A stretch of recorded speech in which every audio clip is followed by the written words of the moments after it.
집주인은 팔리면 나가든 살든 하라고 애매하게 말을 하는 상황이거든요. 이럴 경우에 임차인도 나가야 할지 계속 거주해야 할지에 대한 고민이 시작되는 거죠. 실거주 목적이기만 하면 매수인도 아무런 제한 없이 다 갱신 거절을 할 수 있다더라 라고 오해를 하실 수 있습니다. 하지만 그게 무한정 인정되는 것은 아니고요.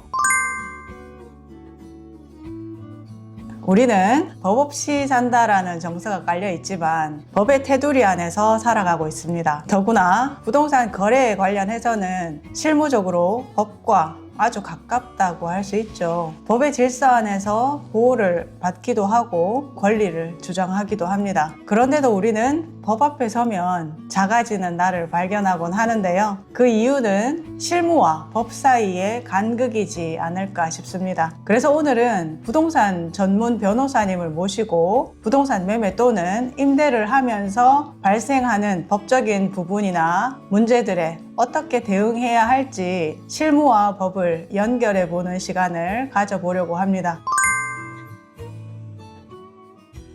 안녕하세요. 아파트 임장러 IMTV입니다. 오늘도 감사합니다. 이변 있는 부동산 채널을 운영하고 계시는 이승현 변호사님을 모셨습니다. 안녕하세요, 변호사님. 네, 반갑습니다. 네, 제 채널에 이렇게 귀한 시간 내어주셔서 너무 감사드리고 영광입니다. 소개 말씀 부탁드릴게요.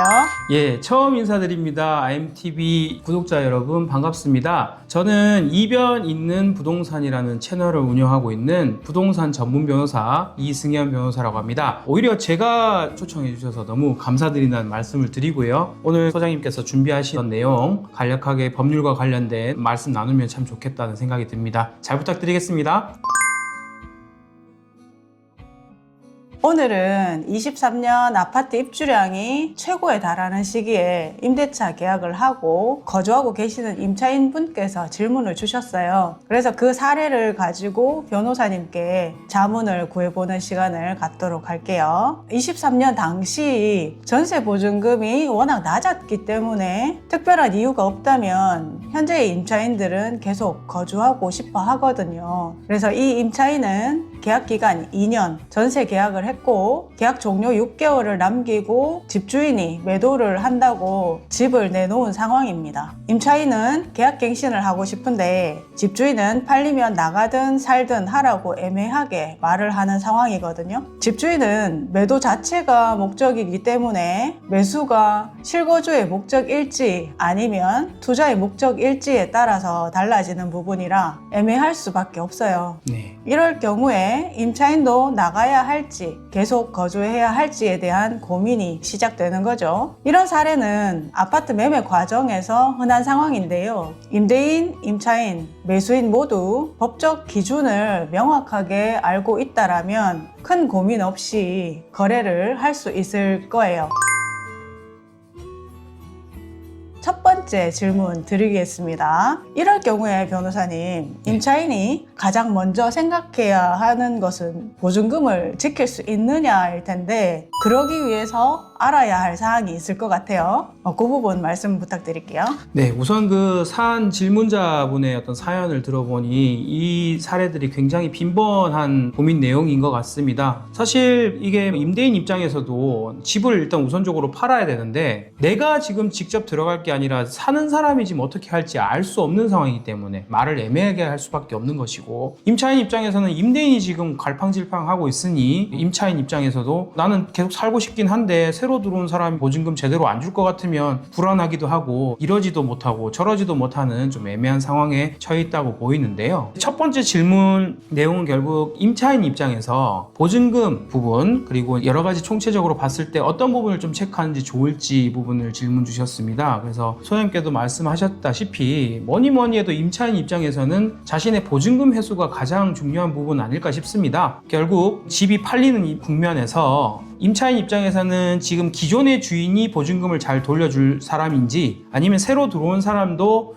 나한테 보증금을 잘 돌려줄 만한 사람인 건지 여부를 잘 판단을 해야 되겠죠. 그래서 그 새로 들어온 사람이 보증금을 제대로 줄 만한 어떤 여건이 안 된다 싶으면 빨리 이걸 지금 해지를 하고 기존 주인한테 해지권을 행사해서 나가야 될 것이고요. 만약에 이제 새로 들어올 사람이 경제적 여력이 좀 있고 보증금 반환에 문제가 없다 그러면 차후 문제가 기간을 얼마나 더 연장해서 사느냐의 문제이기 때문에 그때는 이제 임차인의 갱신 요구권에 대해서 조금 더 검토를 해봐야 될 것입니다. 그렇게 보면 되겠죠. 네. 보증금을 지킬 수 있을지 여부에 대한 판단, 계속 거주할지에 대한 갱신 요구권을 쓸 수 있다라는 부분인데요. 네. 그러면 임차인은 선택지가 있을 거잖아요. 그럼 어떤 선택을 할 수 있는지 말씀해 주세요. 네, 두 가지 선택지가 있죠. 제가 말씀드렸다시피 하나는 계약을 해지하고 전 주인에게 보증금을 돌려받는 방법이고 나머지 하나는 새 주인에게 계약 갱신 요구해서 더 쭉 살아가는 방법, 두 가지 옵션이 있습니다. 우선 이거의 이제 전제는 뭐니 해도 보증금 회수 보호가 되는지 여부를 이제 먼저 판단을 하는 겁니다. 그래서 집이 만약에 팔리게 됐다라고 했을 때 임차인 입장에서 새로 들어올 사람하고 이제 얘기를 좀 해보는 거죠. 그래서 이분이 과연 자력이 있는지, 성실한 어떤 의무를 이행할 자세가 있는지 그런 여부를 판단을 해보고, 만약에 좀 불안하다, 이 사람이 보증금을 돌려줄 만한 여력이 있는지 여부가 좀 불투명하다라고 판단이 든다면 대법원 판례는 이 부분에 관해서 임차인의 해지권을 인정을 하고 있거든요. 집 주인이 바뀌고, 즉 소유권이 이전되고 난 다음에 대법원 판례는 상당 기간 내에 이 집주인 승계 부분을 임차인이 이의 제기함으로써 계약 해지 통보를 하고 기존 집주인한테 보증금을 반환 청구를 할 수 있다라는 대법원 판결 법리에 의해서 임차인은 새로운 집주인이 돈 줄 만한 형편이 안 보인다고 했을 때는 기존 집주인에게 보증금을 받고 빠져나갈 수 있는 방안을 마련해주고 있습니다. 첫 번째 옵션일 것이고, 두 번째 옵션은 그렇습니다. 집주인이 승계가 됐단 말이죠. 소유권이 이전되고 난 다음에 이 새로운 집주인이 보증금을 잘 줄 만하다 싶으면 임차인은 이때 계약갱신 요구권 행사에 대해서 검토를 해봐야 될 것입니다. 이거는 주택임대차보호법에 의해서 명확하게 인정하고 있는 권리인데요. 주택임대차보호법은 임차인이 계약 종료 6개월 전부터 계약 종료 2개월 전 사이에 적법하게 갱신 요구를 한다 그러면 이거는 법적으로 요구권이라고 하지만 그 요구를 하는 즉시 요구의 의사표시가 전달이 되면 2년 계약이 체결이 의제되는 효과를 가지게 됩니다. 아주 강력한 권리거든요. 단지 요구를 하는 게 아니라 요구권을 행사함으로써 바로 관철시킬 수 있는 아주 중대한 힘을 가지는데, 임차인이 그런 권리를 행사했을 때 이 계약을 2년 강제함으로써 거주의 안정을 꾀할 수 있도록 하게 돼 있죠. 그러면 임차인의 입장에서는 두 가지 선택권이 있다, 그죠? 네. 바뀔 수 있는 집주인에게 자력이 없다고 판단을 했을 때 나가겠다고 하고 기존 집주인한테 보증금을 반환 요구를 할 수 있는 선택지, 승계가 되었을 경우 계약갱신 요구권을 행사할 수 있다라는 부분, 두 가지 선택지가 있고요. 그 계약갱신 요구권을 행사를 한다라면 새로운 임대인에게도 적용이 되는지 여부를 말씀해 주세요. 네, 상황은 이런 것이겠죠. 임차 목적물의 소유권이 이전되는 국면에서 임차인은 계약 종료 6개월 전에서 2개월 전 사이에 기존 임대인, 즉 전 소유자에게 계약 갱신 요구를 했는데 의사표시 이후에 그 집 주인이 매수인에게 소유권 이전 등기를 한 상황에서 기존 임대인에게 계약 갱신 요구를 했던 임차인이 새로운 집주인에게도 그 갱신 요구권의 그 효과를 주장할 수 있느냐라는 부분입니다. 자, 이 점에 관해서 주택임대차 보호법은 임차 목적물의 소유권이 이전된 경우에 임대차 지위, 즉 임대인의 지위를 당연히 승계한다라는 규정을 두고 있습니다. 즉 임대 목적물이 소유권이 넘어갔을 때 기존 임대인의 지위를 그대로 승계해서 매수인이 의무를 부담하는 것을 얘기하는데요. 그래서 임차인이 기존 임대인한테 그 계약갱신 요구를 하였다 하더라도 계약갱신 요구권의 행사로서 의제되는 계약 2년의 연장의 효과는 매수인에게 당연히 주장할 수 있는 것입니다. 다만 한 가지 유의하셔야 될 게 있어요. 그 권리를 행사하시기 위해서는 전제가 있는데 그게 바로 대항력의 요건을 갖추고 있어야 하는 것입니다. 중요한 부분인 건데, 임차인이 기존 임대인하고의 계약관계를 새로운 매수인에게 그 계약관계를 주장할 수 있으려면 주택임대차보호법상 대항력, 즉 주민등록, 즉 전입신고를 반드시 마쳤어야 계약갱신 요구의 효과도 매수인에게 주장할 수 있는 대전제가 될 것입니다. 그래서 무조건 모든 경우에 그렇다는 것이 아니라 임차인이 전입신고를 마쳤어야지 이런 권리를 그대로 유지할 수 있다. 그렇게 볼 수 있겠네요. 소유자가 바뀌었더라도 새로운 임대인에게 계약갱신 요구권을 주장할 수 있고, 다만 전입신고가 되어 있어야 대항력이 있다라는 것이네요. 네. 네. 임차인이 계약갱신 요구권을 쓴다면 언제, 어떻게 써야 되는지 그 기준을 말씀해 주세요. 네, 언제 행사해야 되는지 그리고 어떻게 행사해야 되는지 부분에 대해서 차례로 한번 답변 드려보겠습니다. 먼저 언제 행사해야 되는지 부분은 제가 앞서도 말씀드린 것 같아요. 임대차 보호법상 계약 종료 6개월 전부터 계약 종료 2개월 전까지 임차인이 행사해야 됩니다. 그게 법에서 정하는 요건인데요. 자, 예를 한번 들어보겠습니다. 2025년 12월 31일 날 계약이 종료한다 가정을 한다 그러면 이때 임차인은 2025년 12월 31일부터 6개월 전이 언제죠? 6월 30일이 되겠죠? 6월 30일부터 그 계약 종료 2개월 전이면 10월 30일.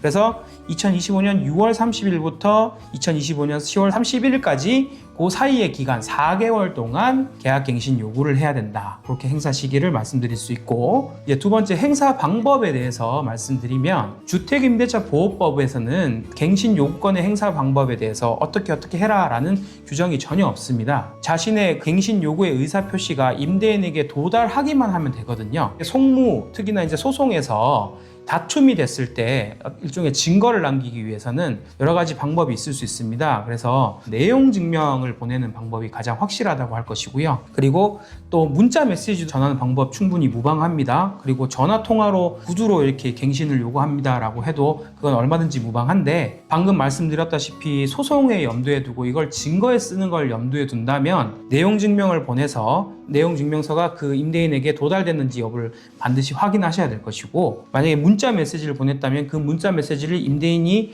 확인했는 부분을 반드시 확인을 하셔야 될 거예요.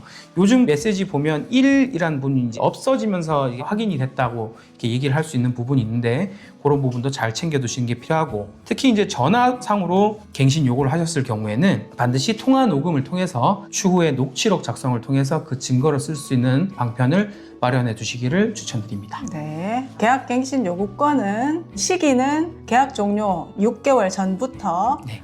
2개월 전까지 임대인에게 의사표시를 해야 된다는 것이고요. 그 방법으로는 내용 증명, 통화, 문자 메시지 등의 방법으로 상대방에게 확인했는지 여부까지도 이제 증거 확보를 할 수 있어야 되겠네요. 네, 그렇습니다. 네네. 네.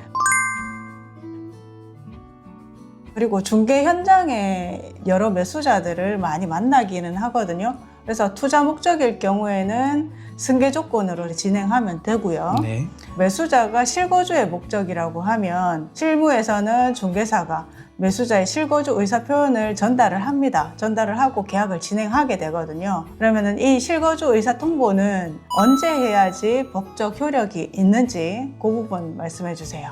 네, 실거주 목적의 매수인이 임차인에게 이제 내가 살 것이니 나가라 라는 표시를 언제까지 해야 되는지, 이게 이제 질문 내용이십니다. 그 질문에 답하기 이전에 실거주 목적의 임대인이 아니라 실거주 목적의 아직 소유권을 마치지 않은 매수인, 등기를 마치지 않은 매수인도 갱신을 거절할 수 있는지 부분을 먼저 검토를 해야 될 텐데요. 이 부분이 2022년 12월 1일자로 최근에 따끈따끈한 대법원 판결로 겨우 이제 정리가 됐습니다. 그전에는 실무상 논란이 굉장히 많다가 실거주 목적의 매수인이라 하더라도, 즉 임대인이 아니라 하더라도 들어올 사람이 실거주 목적이라 그러면 그 사람도 갱신 거절을 할 수 있다라고 대법원이 선례적 판결을 내림으로써 이제 법리가 정착화되었는데요. 그 판결에서 말하기를 실거주 목적의 매수인도 임차인의 계약갱신 요구권과 마찬가지로, 그리고 소유권이 있는 임대인도 마찬가지로 계약 종료 6개월 전에서 계약 종료 2개월 전 사이에 적법하게 갱신 거절을 해야 된다라는 점을